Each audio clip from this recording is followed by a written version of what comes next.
캐나다의 마르코 멘디치노 이민부 장관은 올해 9만 명의 새로운 이민자들을 받아들이겠다며 새로운 세계의 일회성 영주권 프로그램을 발표했습니다. 현재 팬데믹 상황으로 인해 캐나다 이민의 새로운 길이 열리고 있는 듯한데요. 4월 14일 IRCC는 캐나다 내의 유학생, 졸업생 및 필수직 근로자, 프랑스어를 쓰는 이민 희망자 9만 명이 영주권자가 될 수 있는 일회성 프로그램을 도입하겠다고 밝혔습니다.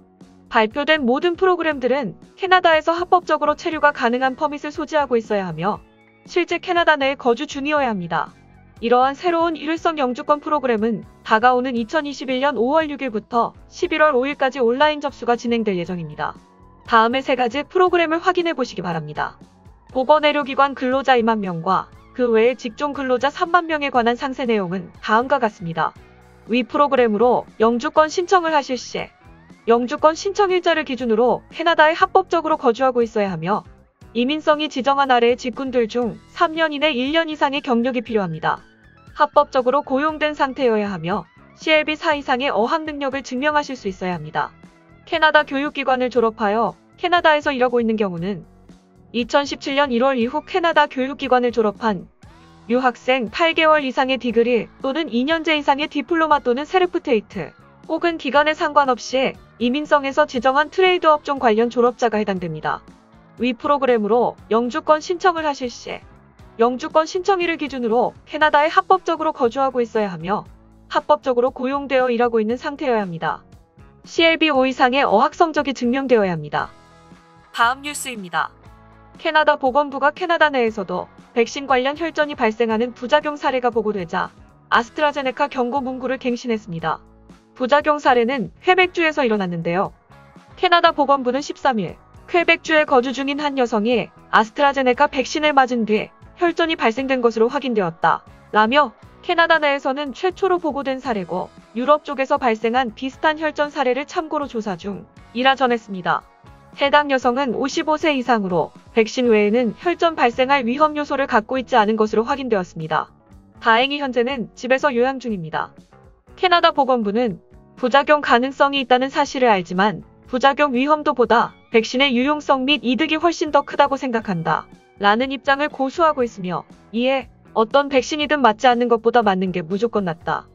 예방접종을 늦게 한다는 건 그만큼 코로나19 바이러스에게 노출되는 기간이 길어진다는 뜻이라고 강조했습니다. 퀘벡주는 지금까지 약 16만 7천 회분의 아스트라제네카 백신이 쓰였고 혈전 발생 부작용은 딱 한 사례만 보고되었습니다. 캐나다 보건부 관계자는 백신에 의한 혈전 부작용 발생 확률 15만 분의 1인 반면 코로나19로 병원에 입원했을 때 혈전이 발생할 위험은 5분의 1이라고 설명했습니다. 이번 부작용 사례가 보고된 뒤 아스트라제네카의 백신 부작용 정보가 갱신되었으며 새롭게 올라온 정보에는 지속적인 두통, 복통, 사지 통증, 비정상적멍 등 혈전 발생 징후들이 기록되었습니다. 아스트라제네카 백신 혈전 발생 부작용 기전은 백신이 면역 체계를 자극하여 혈소판이 활성화되고 이것이 혈전으로 이어지는 것으로 알려졌습니다. 캐나다 보건부 관계자는 백신과 상관없이 혈전이 발생한 이력 있는 사람은 반드시 전문가와 상의를 한 뒤 아스트라제네카 백신 접종 여부를 결정해야 하며 아스트라제네카 백신을 맞고 혈전이 발생한 사람은 2차 접종을 받아선 안 된다 라고 전했습니다. 다음 뉴스입니다. 현재 BC주는 긴급 제재인 서킷 브레이커를 도입해 2021년 4월 19일까지 식당 및 주점 등지에서 실내 식사를 금하고 있는데요. 4월 19일 해지되느냐 연장되느냐가 결정되지만 요식업계에선 이미 BC주 식당 및 주점 등지 실내 식사 금지령이 5월까지 연장될 것으로 내다보고 있습니다. BCRFA인 BC 레스토랑 앤 푸드 서비스 측은 보니 헨리 BC주 최고 보건관과 이야기를 계속 나누고 있으나 아마도 실내 식사 금지 명령은 연장될 것으로 보인다 라고 전했습니다. 해당 보건명령은 코로나19 확산세를 막기 위해 3월 30일에 발효되어 2주간 진행하기로 했는데요. 계속해서 1일 신규 확진자 수가 900명에서 1000명대 이상을 왔다 갔다 하자 사람들의 실내 모임을 막기 위해 5월까지 연장할 가능성이 매우 높은 것으로 알려졌습니다. 일각에선 규제가 추가로 더 강화되지 않을까 걱정하는 목소리도 있었지만 대부분은 그저 규제의 연장 정도로 보고 있습니다. 다음 뉴스입니다. 캐나다의 거의 모든 주요 도시들의 임대료가 큰 폭으로 하락하고 있지만 2021년 3월 토론토, 밴쿠버, 몬트리올은 월렌트 가격이 소폭 상승했습니다.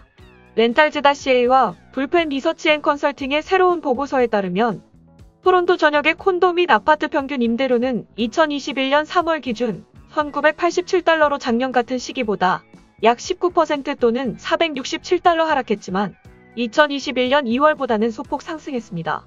임대료는 여전히 수년 전보다 훨씬 낮은 수준이지만 이번 달 월세 상승은 토론토에서 월 평균 임대료가 오른 것은 2019년 12월 이후 처음이라는 점에서 의미가 있습니다. 벤 마이어스 불펜 리서치 컨설팅 사장은 전국에서 임대료가 하락했음에도 불구하고 밴쿠버와 토론토, 몬트리올에서 월세가 오르는 등 임대 시장이 바닥을 친 징후가 나타나고 있다 라고 하며 현재 밴쿠버는 원룸, 투룸집을 찾는 임대인에게 가장 비싼 도시이다. 토론토는 지난 3월 원룸 평균 임대료가 1,810달러로 2위를 차지했고 투룸 평균 임대료는 2,370달러로 또한 2위를 차지했다 라고 말했습니다. 전문가들은 이 약간의 상승폭에 대해 백신 유통 증가와 함께 코로나 바이러스가 통제되어 간다는 생각에 기반했다고 보고 있으며 도심 중심부의 소형 콘도에 대한 수요가 다시 한번 증가하게 되면 평균 임대료도 곧 따라올 가능성이 높다고 예상하고 있습니다. 다음 뉴스입니다.